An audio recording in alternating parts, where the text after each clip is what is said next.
des bracelets de fil rouge à des prix parfois exorbitants. Alors Madonna est-elle manipulée?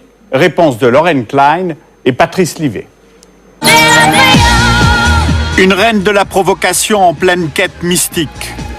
J'ai passé une décennie à me déshabiller sur scène. J'aimais être vulgaire sur les plateaux de télévision. Des célébrités françaises qui, à leur tour, se laissent séduire par ce mouvement spirituel.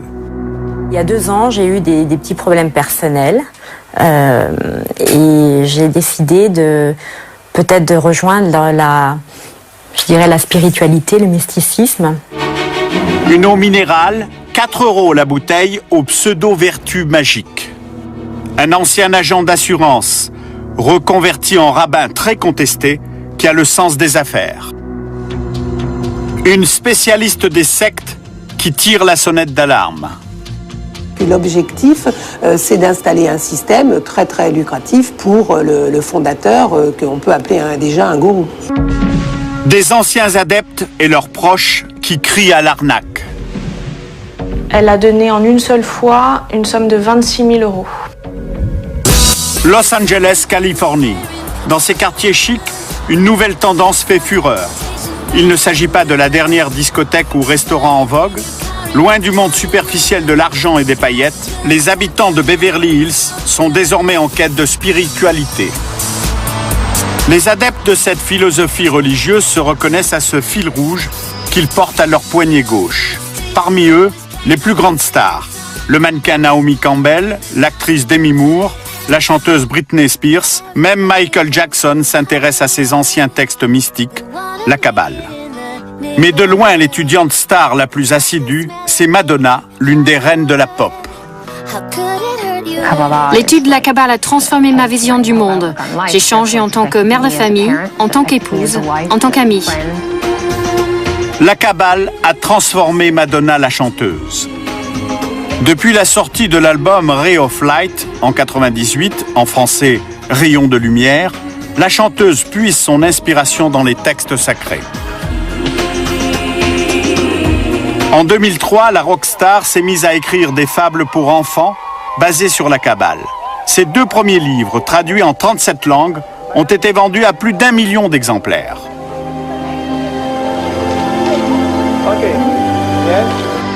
En septembre dernier, Madonna a pris son bâton de pèlerin direction Israël.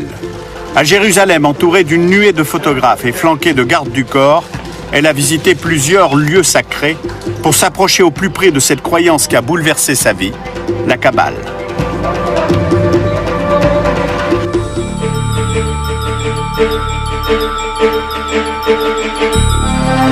Ces textes qui passionnent tant la chanteuse datent de plus de 4000 ans. Depuis des millénaires, ils sont réservés à quelques initiés. Le grand rabbin de France, Joseph Citruc, explique que l'étude de la Kabbale est en réalité réservée à des érudits éclairés.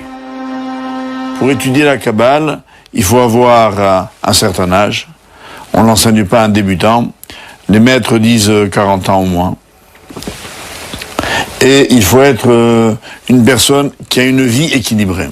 Parce que les sages ont toujours craint que la Kabbale provoque chez l'homme un déséquilibre.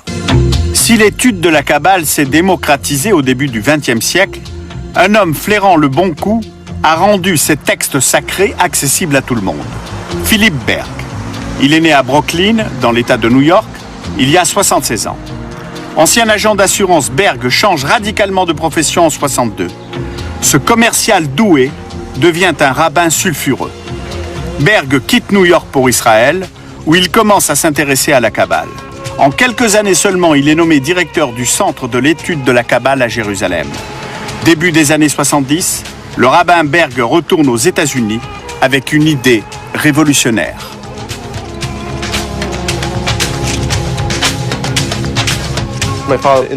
Au début des années 70, mon père a décidé que ces textes étaient tellement importants, tellement riches, que personne n'avait le droit de priver l'humanité de ses écrits. 20 ans après sa nomination, les centres d'études de la Kabbale se sont multipliés à travers le monde. Une croyance en pleine expansion. On trouve aujourd'hui une 50aine de centres, de New York à Londres, en passant par Paris bien sûr. Mais c'est le centre de Beverly Hills qui attire le maximum de curieux.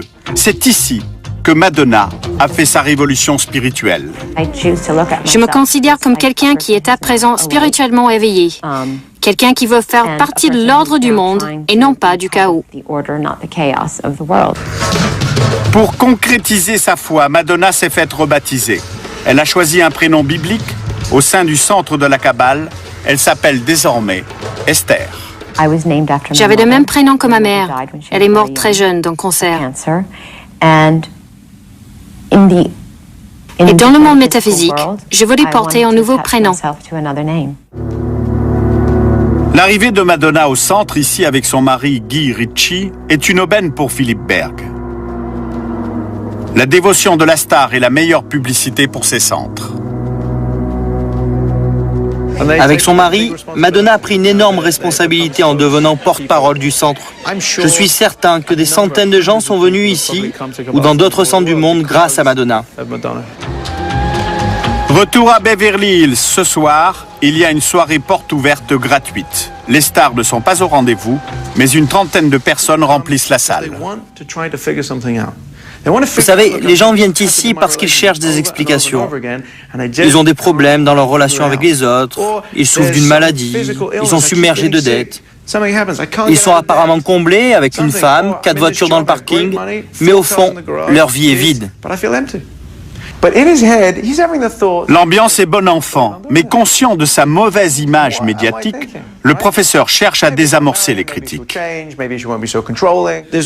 Vous savez, il y a une règle d'or dans la spiritualité, c'est qu'il n'y a pas de coercition.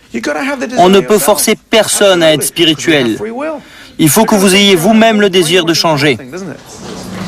Nous avons eu l'autorisation de filmer le cours à des conditions strictes. Nous n'avons pas le droit d'adresser la parole aux nouveaux étudiants. Difficile donc de savoir s'ils sont venus au centre de la Kabbale grâce à Madonna. Selon le professeur, la star de la pop est un modèle à suivre. En tant que femme, mère de famille et épouse, Madonna a énormément changé. Elle est humble, responsable, et elle veut faire passer le message qu'il faut faire quelque chose pour sauver le monde. À 46 ans, Madonna est visiblement métamorphosée grâce à l'étude de la Kabbale.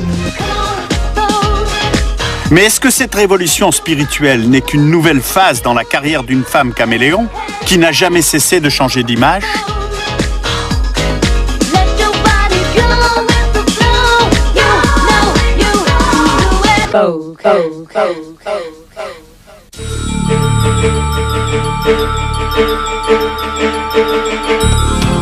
Madonna est née en 1958 dans l'État du Michigan, aux États-Unis. Elle est la troisième d'une famille de 7 enfants. Elle a 5 ans quand un événement tragique bouleverse sa vie, la mort de sa mère. Pour garder la famille soudée, son père impose alors une éducation rigide. Barbara Victor est l'auteur d'une biographie sur Madonna. La famille de Madonna était très stricte dans le sens qu'ils étaient les catholiques d'abord. Très croyants, très religieux, une existence pour elle assez régimentée, dans le sens qu'on ne faisait pas les choses un peu différemment que les autres. On fait les choses comme les autres. La jeune Madonna en a décidé autrement. Son côté rebelle s'est manifesté dès son plus jeune âge. La seule chose qui a aidé Madonna à s'en sortir de le conformisme, c'était le fait qu'elle avait beaucoup de talent. Elle pouvait danser, chanter, elle adorait s'exprimer devant beaucoup de monde. Depuis un âge de 7 ans, de 8 ans, qu'elle voulait absolument être une star. En 1979, Madonna quitte sa province natale et tente sa chance à New York. Les premières années sont difficiles, mais en 1982, son premier single, Everybody, explose dans les clubs new-yorkais. En 1984, son deuxième album, Like a Virgin, la propulse au rang de star internationale. Choqué ou séduit par ses paroles et ses tenues, le message clairement provocateur n'échappe à personne. Olivier Nicklaus est journaliste aux Inrecuptibles. Les paroles sont claires, hein, comme une vierge. Bon, on comprend assez vite où elle veut en venir, quoi. Donc voilà, elle a construit là-dessus et ça a marché et ça a duré longtemps parce que pendant 15 ans, elle a construit son personnage, sa musique, sa réputation, son empire sur la provocation. Le sexe est omniprésent dans ses textes et ses clips sont de plus en plus suggestifs. La star repousse sans arrêt les limites du conformisme sexuel. Elle joue quand même avec l'idée de la nudité, elle joue avec la bisexualité, avec l'homosexualité, avec le SM. Il y a des tas de communautés qui disent merci à Madonna, en particulier la communauté homosexuelle. C'est quelqu'un qui a eu des positions claires et qui ont fait avancer les choses de ce côté-là. Et malgré tout ça, elle est restée croyante en Dieu, avec une approche à sa religion assez spéciale. En 89, le clip de Like a Prayer, comme une prière, fait scandale. La star embrasse amoureusement une icône religieuse en pleine église, une scène censurée en Italie. Et il y a eu des associations ultra-catholiques qui se sont élevées contre elle. C'était assez violent quand même. Malgré ces quelques déboires, la chanteuse continue de battre des records de vente de disques. Chanteuse comblée, il lui reste un rêve à réaliser, devenir aux yeux du monde une grande actrice. Une vingtaine de rôles au cinéma n'a pas en effet fait d'elle une comédienne reconnue. À vrai dire, Madonna n'est pas du tout une actrice. C'est presque... ça vous fait mal à l'aise de regarder Madonna jouer. Avec le rôle d'Evita, la femme du dictateur argentin Juan Perón, Madonna espère devenir une vraie comédienne aux yeux des critiques, et non pas une chanteuse qui joue à l'actrice. C'était le moment où elle a un rôle de jouer quelqu'un qui est vraiment le ressembler à elle, Madonna. Don't cry for me, Argentina. The truth is I never left you. Evita, c'était la fille de le mauvais côté de la ville, qui n'avait pas une famille bien. Elle était illégitime. Pour Madonna, elle était seule avec un père, la mère est morte. Elle a dit que pour elle, Evita Perón a entré dans son corps. Evita Perón a bien changé la vie de Madonna, mais pas comme elle l'imaginait. Elle n'a pas anticipé l'impact émotionnel de ce rôle qui l'a confrontée à son passé douloureux. La star est d'autant plus épuisée qu'elle attend son premier enfant. Carole Lieberman est psychiatre à Beverly Hills. Le fait que Madonna joue le rôle d'Evita, qui est morte d'un cancer, comme sa propre maman, le fait qu'elle ait été enceinte pendant le tournage, tout ça lui a rappelé la mort de sa mère, plus que jamais. Dès sa sortie, le film est critiqué et n'obtient pas le succès escompté.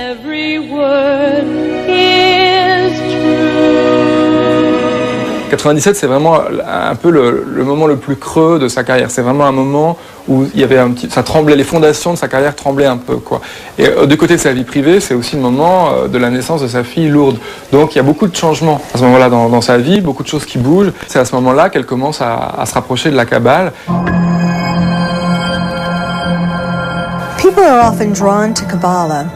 Les gens viennent à la Kabbale à un moment de crise dans leur vie, quand ils se sentent perdus et qu'ils sont à la recherche de leur propre chemin dans le monde.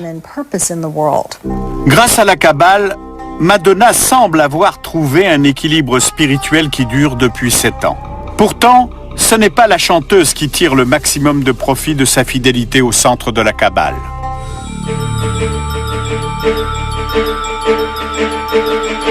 Pour une association à but non lucratif, le centre de la Kabbale semble tout de même bien gagner sa vie. L'organisation est avant tout une machine à fric avec toute une gamme de produits dérivés. Comme ce petit fil rouge censé vous protéger contre le mauvais œil. Le bracelet est porté par de nombreux juifs en Israël, mais l'investissement n'est pas le même, ça n'a rien à voir. Le rabbin Benson Kravitz est président d'une association pour la protection du judaïsme. En Israël, vous pouvez acheter ce petit fil rouge pour seulement $1. Au centre de la Kabbale, c'est $26. L'un des textes sacrés de la Kabbale, le Zohar, est vendu plus de $400. Pour bien comprendre ces écrits, il faut évidemment suivre les cours. $270 les 10 semaines. Le produit phare du centre, c'est la fameuse eau de la Kabbale, 4 € le litre. Rien de spécial dans sa composition. En lisant bien la notice, on apprend que des kabbalistes du centre ont médité sur l'eau pour la charger d'énergie. Il y a le business de produits dérivés, mais ce n'est pas tout. Rien n'empêche les adeptes de faire des dons supplémentaires. Dans le cas de Madonna, ce sont les dirigeants du centre en personne qui lui ont suggéré un moyen d'être particulièrement généreuse. C'est mon professeur de Kabbale qui m'a donné l'idée d'écrire ces livres. L'une des leçons fondamentales de la Kabbale, c'est que pour produire des miracles dans sa vie, il faut partager. Les livres de Madonna se vendent comme des petits pains. Ces 2 premiers titres ont été achetés par plus d'1 million de lecteurs. Et c'est le centre de la Kabbale qui touche 100% des droits d'auteur. La générosité de Madonna ne s'arrête pas là. En 2003, elle signe un chèque de plus de 5 millions d'euros pour acheter leurs nouveaux locaux dans un quartier chic de Londres. Et passionnée par l'éducation des enfants, la star finance la nouvelle école du centre new-yorkais à hauteur de 17 millions d'euros. Au siège de Beverly Hills, les contributions financières de Madonna sont un sujet tabou. Est-ce que Madonna est généreuse avec le centre? Eh bien, il faut lui demander. Est-ce que Madonna a financé des projets précis pour le centre de la Kabbale? Il faut lui poser la question. Vous savez, les gens qui viennent ici, si c'est pour méditer ou étudier, c'est leur propre choix. C'est très personnel. Vous allez comprendre que Madonna est loin d'être une étudiante comme les autres. Aux soirées de soutien, comme en Israël en septembre dernier, le centre de la Kabbale sort sa carte maîtresse pour doper les dons. Je sais qu'il y a des gens très importants ici ce soir. Des gens influents, des gens riches, des gens capables de changer le monde. Ce soir, je suis venu pour vous poser une seule question. Qu'est-ce que vous attendez pour donner? Soirée officielle ou privée, Madonna prêche les bienfaits de la Kabbale, une responsabilité qu'elle partage avec d'autres vedettes. Comme Jerry Hall, mannequin et ex-femme de Mick Jagger, le chanteur des Stones. Elle a étudié la Kabbale au centre de Londres pendant 2 ans. Lorsqu'en 2003, les responsables lui demandent de leur verser 10% de ses revenus, elle claque la porte du centre, révoltée par le racket. Et Jerry Hall n'est pas la seule ancienne adepte du centre à se plaindre. À Los Angeles et Paris, nous avons rencontré d'autres anciens fidèles. Ils ont accepté de témoigner, mais sous couvert d'anonymat, par peur de représailles. Michael, entrepreneur à Los Angeles, a fréquenté le centre pendant 8 ans. Le gros problème avec le centre de la Kabbale, c'est qu'ils ont de grosses rentrées d'argent, mais personne ne sait vraiment ce qu'ils en font. À son domicile ou même à son bureau, les visites du personnel du centre n'étaient jamais désintéressées. Les rabbins du centre étaient très agressifs. Ils disaient souvent aux adeptes en pleine crise personnelle ou à ceux qui avaient connu un drame familial qu'un miracle pouvait survenir s'ils allongeaient une grosse somme sur la table. Et c'est exactement ce qui est arrivé à la mère de cette jeune avocate, membre du centre à Paris. Elle y est allée à une période de sa vie où elle était particulièrement fragile parce qu'elle sortait d'un divorce. Elle avait traversé plusieurs années de solitude. On lui a promis que si elle donnait 26 000 euros, puisque 26 c'est le nombre de Dieu, qu'il lui arriverait du bonheur dans sa vie. Elle a donné en une seule fois une somme de 26 000 euros, ce qui par rapport à ses moyens est considérable. Et le côté pompe-Afrique n'est pas le seul soupçon qui pèse sur le centre d'études de la Kabbale. Philippe Berg et ses pratiques sont les nouvelles cibles des associations anti-sectes.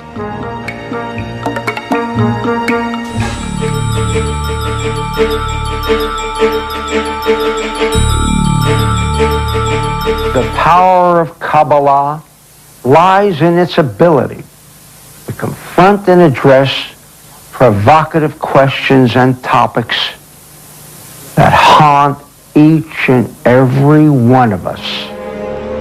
Philippe Berg a décidé de rendre les textes ardus de la Kabbale accessibles au grand public.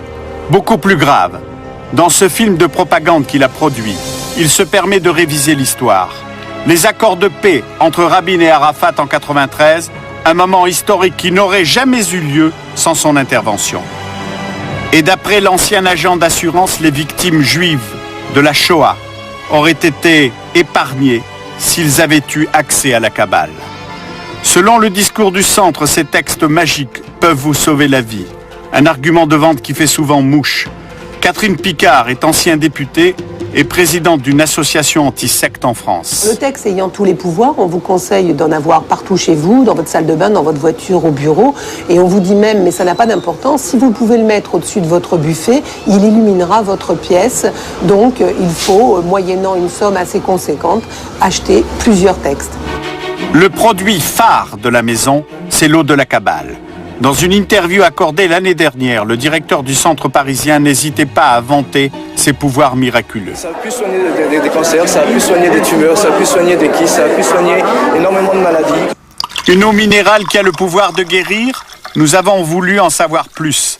Thierry Aboujedid, porte-parole du centre parisien, a refusé de nous répondre.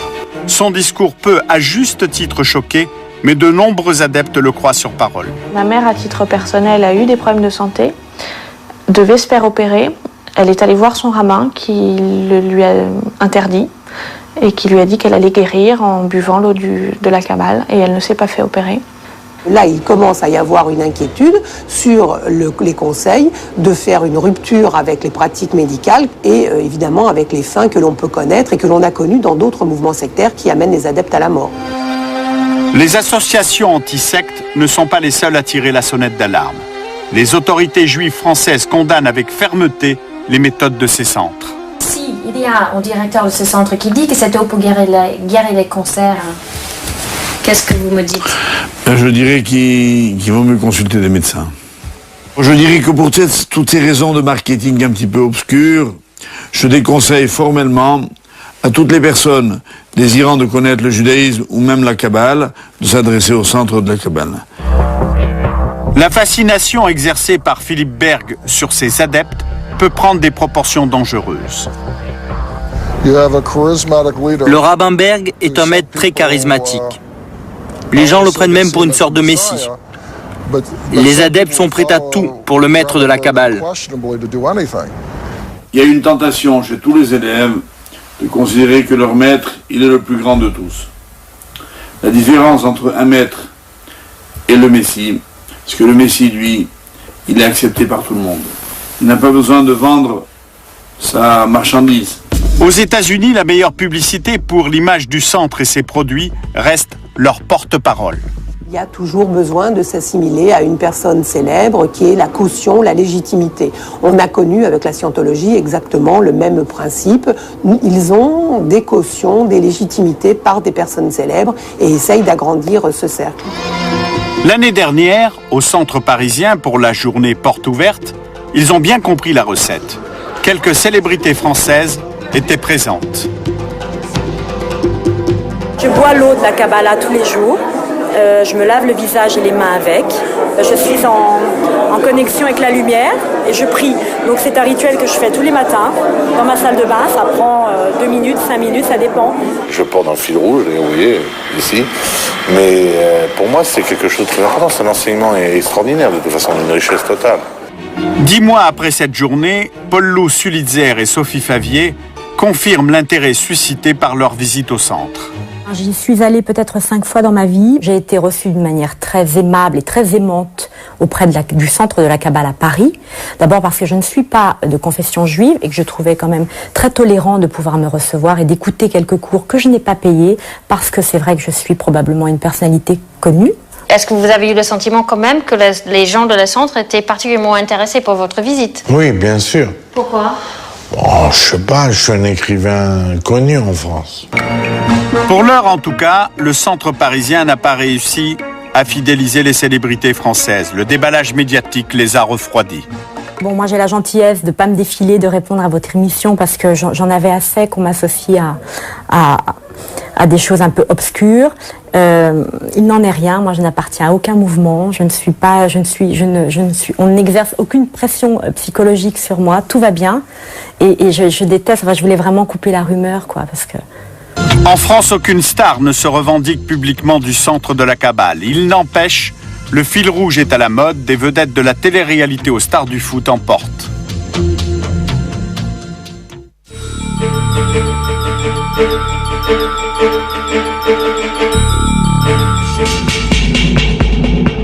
Quel Quel est le chiffre d'affaires des 50 centres de l'étude de la Kabbale? Difficile à évaluer. Ce qui est sûr, c'est que l'organisation de Philippe Berg ne connaît pas la crise. En 2000, le centre de Beverly Hills avait 11 millions de dollars sur ses comptes. L'année suivante, New York en comptait près de 24 millions. Dans les deux cas, ce sont les mêmes noms qui reviennent sur la liste des bénéficiaires, le clan Berg. Le business du centre de la Kabbale est une affaire de famille. Les deux fils de Philippe Berg sont devenus eux-mêmes rabbins et co-directeurs de l'entreprise familiale. Bientôt, toute la famille va déménager. Ces 3 maisons en construction attendent le maître et chacun de ses fils. Mais il y a un hic. La santé de Philippe Berg met en péril l'avenir du business familial. Le guide a subi une attaque cérébrale le mois dernier. Il a été hospitalisé. La succession de Berg est d'ores et déjà assurée. Ses 2 fils travaillent à ses côtés depuis des années et visiblement, ils sont aussi appréciés par les adeptes célèbres que leur père.